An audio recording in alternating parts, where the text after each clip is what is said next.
Good morning. I'm Barbara Stickler, the president of Branch 1100. There's a lot going on around the offices these days. We're in the fall mailing season, which means packages are up, catalogs are picking up, you have the everyday door direct mailings, and it's political season. So we need to cover a few things on how to keep the workroom floor less stressed, less intimidating. First off, management can walk around with whatever numbers they want, but there's already an agreement at the national level that says they can't hold you accountable to their numbers. You do have to do your 3996 and tell them how much time you need. But their numbers aren't gospel.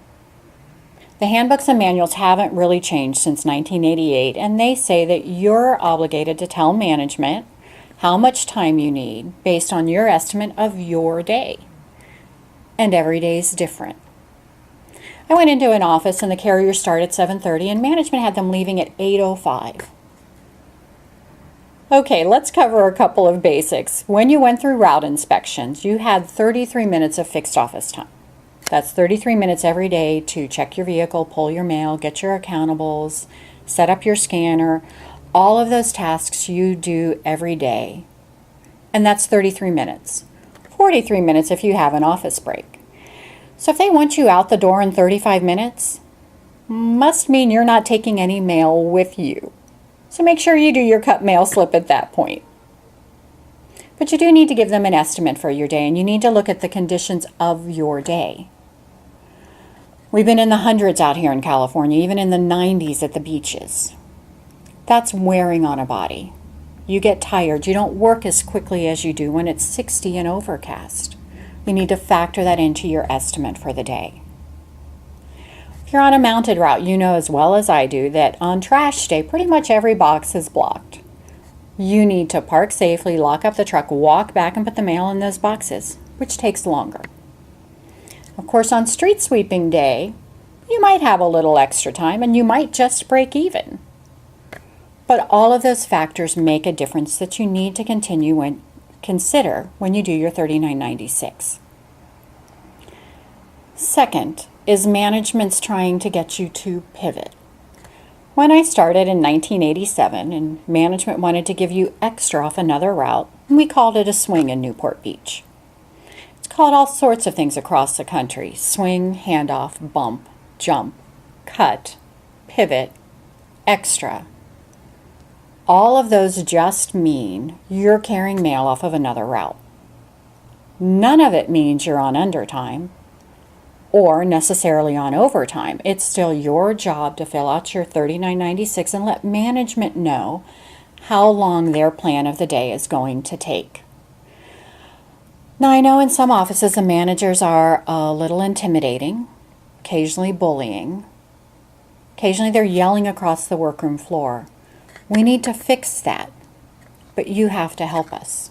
You need to write statements. You need to look out for each other. You need to tell us what management's doing, how they said it, where they said it, what they said. Because they have the right to give instructions, but they have to treat us with respect. We recently got an arbitration decision on a former postmaster, Michael McCorkle.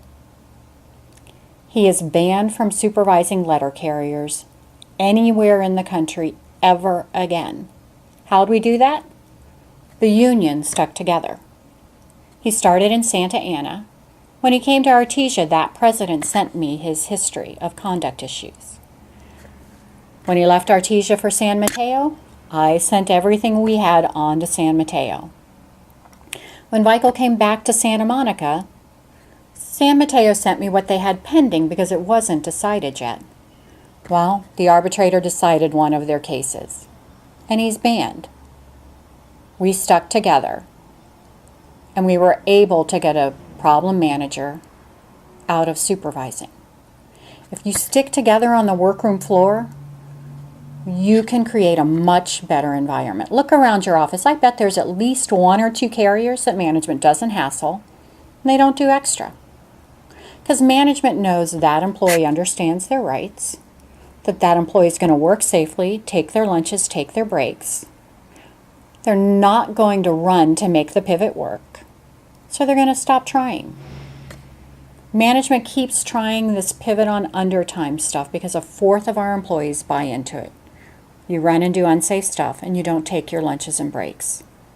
And I need you to stop and think for a second, how valuable are you to yourself? I happen to think I'm pretty valuable.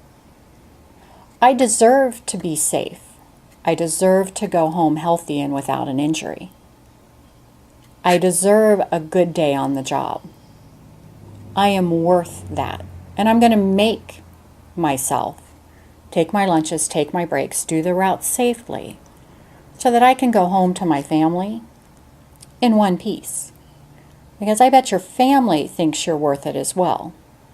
But you're the only one that can do that. So don't be your own worst enemy.